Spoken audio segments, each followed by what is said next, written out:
Bien chers frères et sœurs, je vous propose une courte lecture dans le premier livre des rois au chapitre 17, le verset 1er. Premier livre des rois, chapitre 17, verset 1er. Nous lisons: Élie le Tishbite, l'un des habitants de Galaad, dit à Akab: L'Éternel est vivant, le Dieu d'Israël dont je suis le serviteur. Il n'y aura ces années-ci ni rosée ni pluie, sinon à ma parole. Au tout début de son ministère terrestre, dans la synagogue de Nazareth, Jésus a fait allusion au temps d'Élie. Je vous le dis en vérité, il y avait plusieurs veuves en Israël du temps d'Élie, a-t-il rapporté. Évangile de Luc, chapitre 4, verset 25. Les jours d'Élie. Était-il comme une préface aux temps difficiles de la fin, les temps dans lesquels nous sommes déjà entrés? Je le crains. Le temps d'Élie est d'abord un temps qui est marqué par un schisme.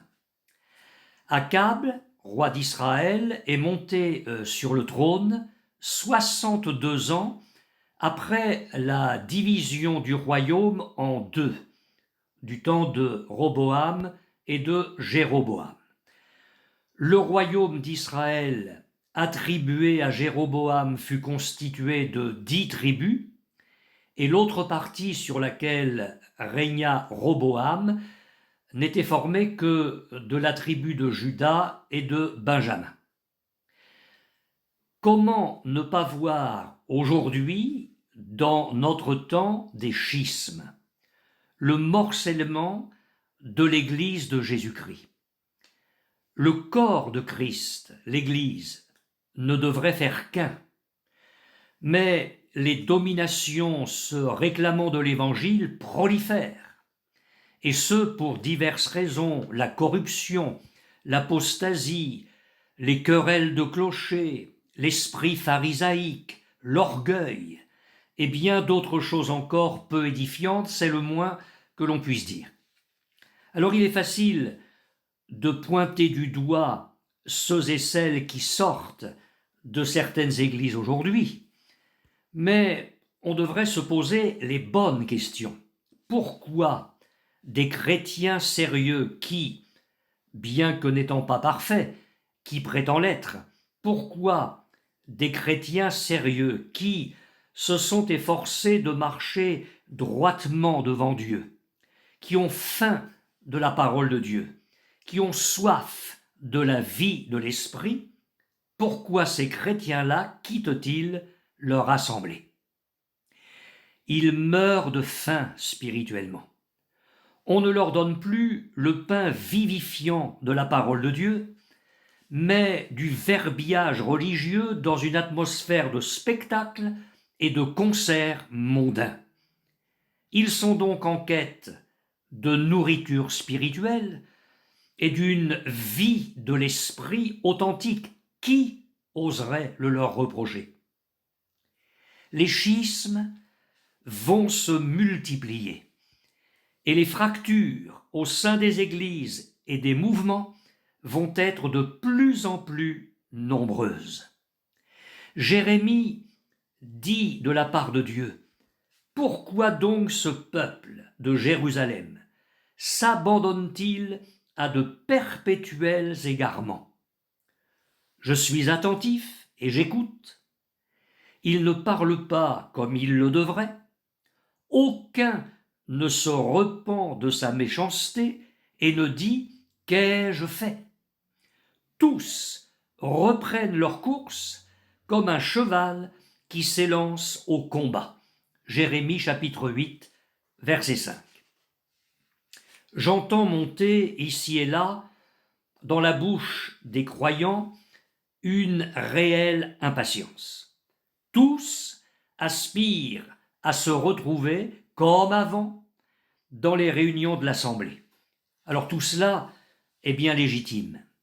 Mais puisque nous évoquons le problème des schismes, pourquoi ne pas profiter de ce temps de bouleversement, d'arrêt permis par Dieu, pour réfléchir, pour faire le point, pour faire un bilan de la situation? Je suis pleinement persuadé que des pasteurs devraient maintenant s'arrêter et dire « qu'ai-je fait ?» plutôt que de piaffer d'impatience comme un cheval pressé de s'élancer de nouveau au combat. Qu'ai-je fait de ma prédication?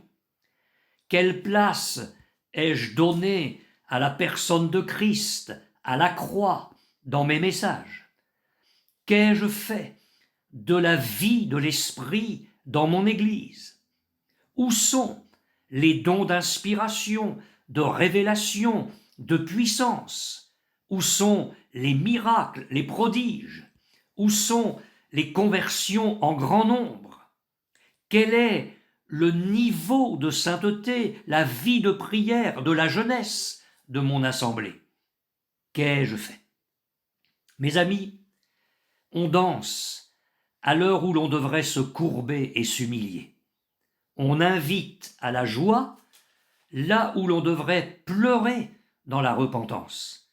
Bon nombre d'églises aujourd'hui ne vivent pas à l'heure de Dieu, à l'heure prophétique, et Dieu s'en afflige au plus haut point. Certes, il y a des Roboam qui cherchent à recoller les morceaux, passez-moi l'expression. Ils pensent parvenir à leur fin en faisant la guerre à leurs frères.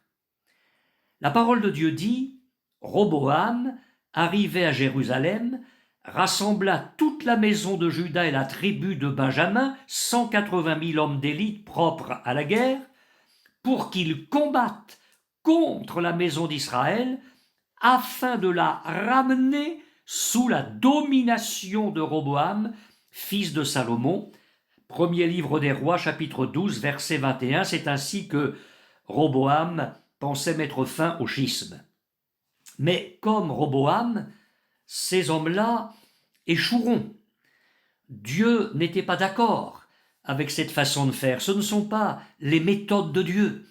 Et une voix prophétique stoppa la folle entreprise de Roboam. D'ailleurs, on peut s'interroger sur les motivations du roi et sur ses véritables soucis. Aussitôt après le schisme, alors que la parole de Dieu déclare « Israël s'en alla dans ses tentes », premier livre des Rois, chapitre 12, verset 16, aussitôt le schisme consommé, voici ce que dit la Bible. Alors le roi Roboam envoya Adoram, qui était préposé sur les impôts. Premier livre des Rois, chapitre 12, verset 18. C'est-à-dire que, aussitôt après le schisme, Roboam fit ses comptes. Et la première chose qui tracassa son esprit, c'est l'argent qui ne rentrerait plus dans les caisses à cause du schisme.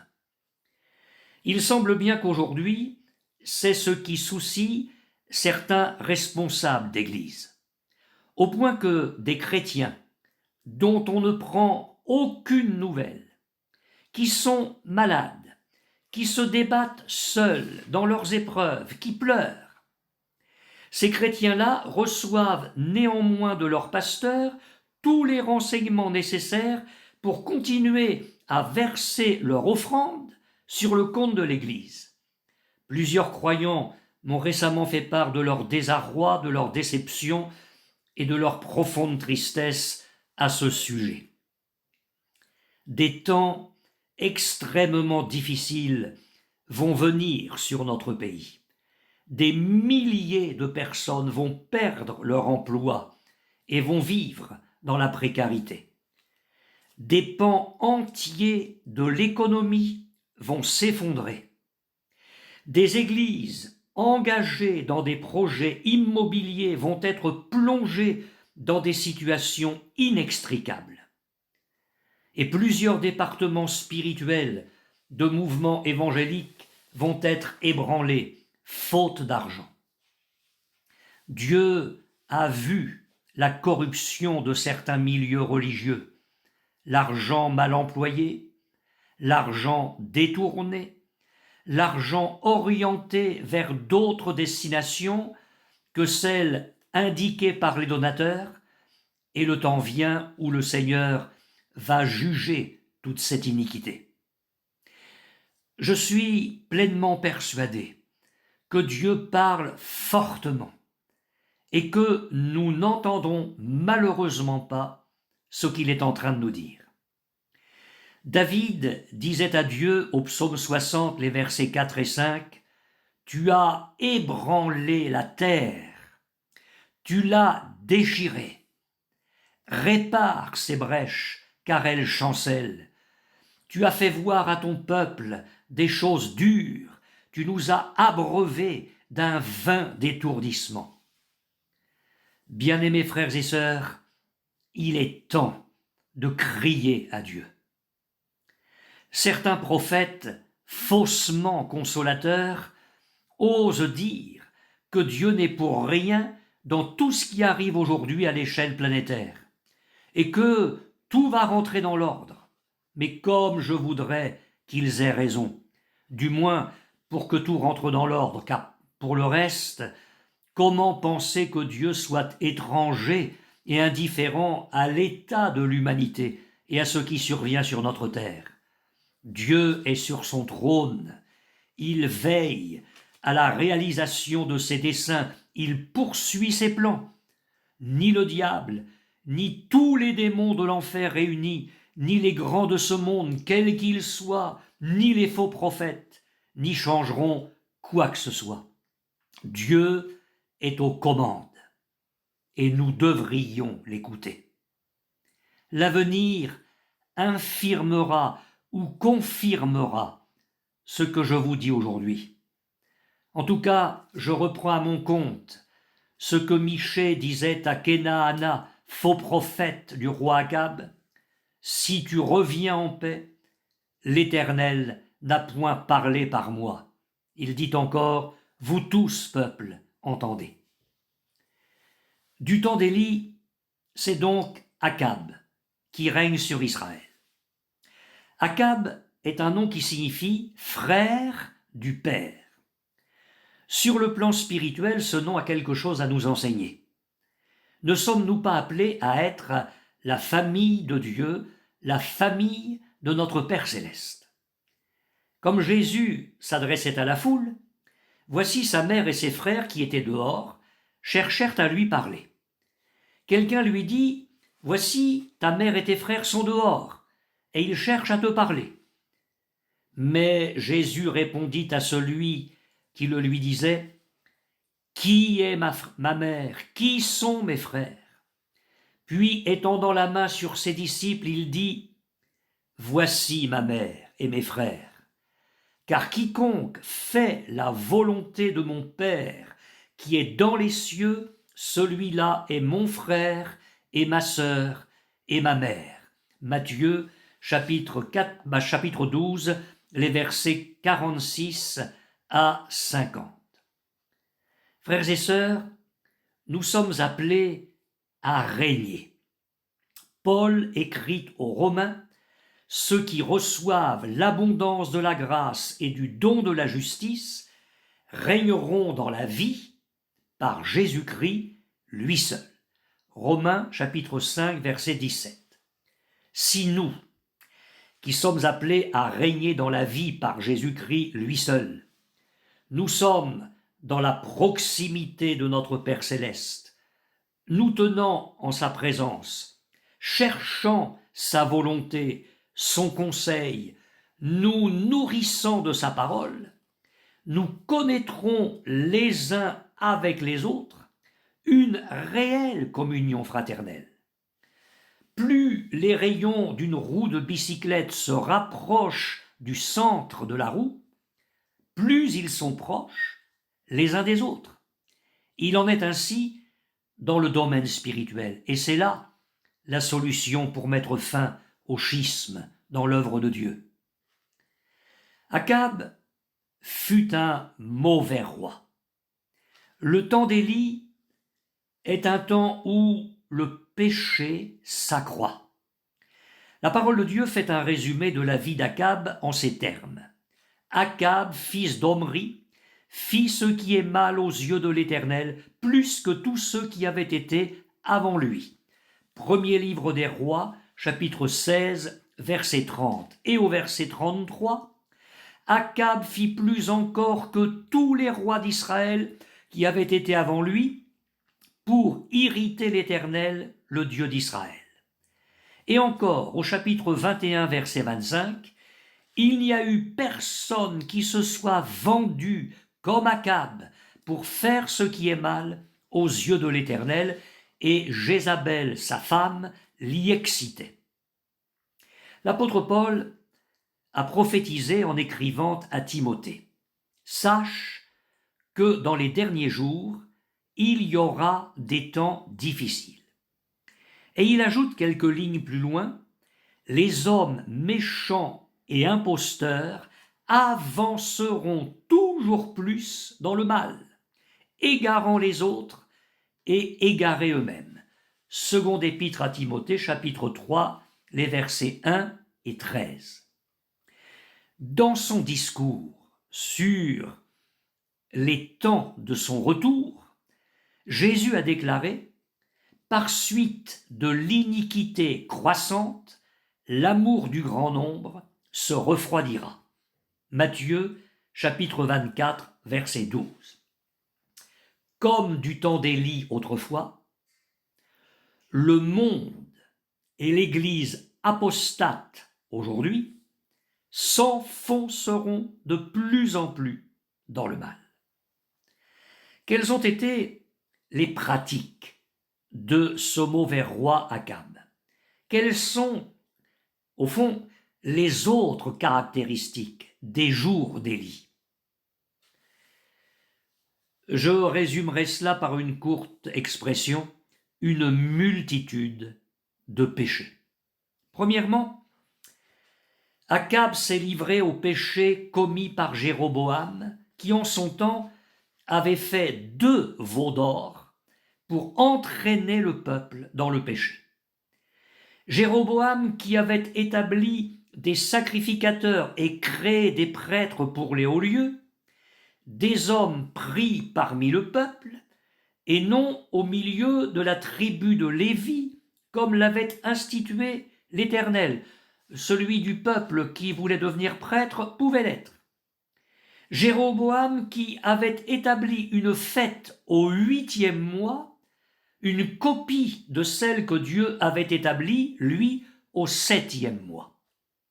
Deuxièmement, Akab prit pour femme Jézabel, la fille du roi des Sidoniens, s'engageant ainsi dans une transgression flagrante de la loi de Dieu. Akab, c'est l'homme des mésalliances.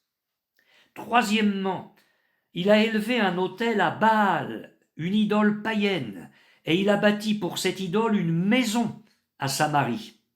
Et quatrièmement, il fit une idole d'Astarté, autre idole païenne. En un mot, Akab s'est enfoncé dans le péché, loin de Dieu. Et c'est dans ce temps-là que Dieu va trouver son homme, que Dieu va susciter le prophète Élie. Mes frères et sœurs, ne nous plaignons pas de vivre en l'an 2021. Ne regrettons pas de ne pas avoir vécu à une autre époque. Nous n'y changerons rien. Et de telles pensées ne nous avanceront à rien.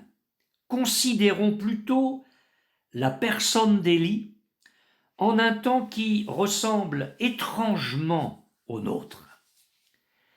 Le nom Élie signifie Dieu l'Éternel, ou encore mon Dieu est l'Éternel. Alors je ne sais pas si le prophète pensait de temps à autre ou souvent au nom qu'il portait, mais quel réconfort dans ce nom. Et pour nous, quelle force, quelle consolation dans le temps où nous sommes de savoir et de croire que notre Dieu est l'Éternel. Loin de toutes les idoles de ce monde, qui ne peuvent rien faire, qui ne sont que de l'or, de l'argent, du bois, de la pierre, notre Dieu, lui, est un Dieu vivant. Notre Dieu vit. Il nous parle. Il nous voit. Il entend nos prières. Il nous touche de sa grâce. Il marche à nos côtés. Nous pouvons nous appuyer sur lui à chaque instant.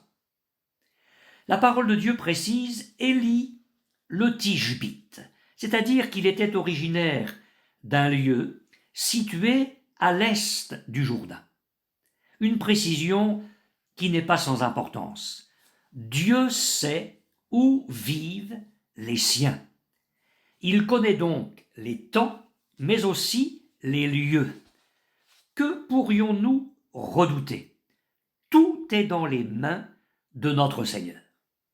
Je voudrais terminer avec une dernière pensée. Élie va rencontrer Akab et il lui dit « L'Éternel est vivant, le Dieu d'Israël dont je suis le serviteur. » Voici la traduction littérale du texte hébreu. « L'Éternel est vivant, le Dieu d'Israël, devant lui je me tiens. » Une autre traduction, la traduction Tob, « au service duquel je suis ». La version André Chouraki, « en face de qui je me tiens ». Quelle Église Dieu désire-t-il dans notre temps? Au temps d'Akab, Dieu a trouvé le prophète Élie. Sur quelle Église Dieu peut-il compter aujourd'hui pour proclamer le vrai message, sa parole inspirée? Quelle sorte de croyants peuvent se dresser efficacement contre l'apostasie, comme Élie s'est dressé en son temps contre tous les faux prophètes? Ceux qui se tiennent devant le Seigneur, qui se tiennent en face de lui, ceux dont ils sont les serviteurs. Ceux-là, Dieu va pouvoir compter sur eux. Le temps vient, et je crois qu'il est même déjà venu, où Dieu va pousser de côté la superficialité religieuse, les apparences, la piété de façade. Et Dieu va chercher ceux qui vont se tenir devant lui, non pour leurs besoins personnels seulement, mais qui vont intercéder sans cesse en faveur de leur pays. Ceux qui vont se tenir à la brèche et devenir des hommes et des femmes de prière, qui vont payer le prix d'un lourd et dur combat dans ce domaine. Ceux-là et celles-là vont entendre l'appel du Saint-Esprit. La fin de toute chose est proche. Soyez donc sages et sobres pour vaquer à la prière.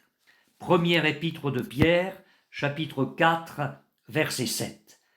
Que vous puissiez, mon frère, être cet homme-là, que vous puissiez, ma sœur, être cette femme-là dans ce temps si sombre où nous sommes aujourd'hui. Amen.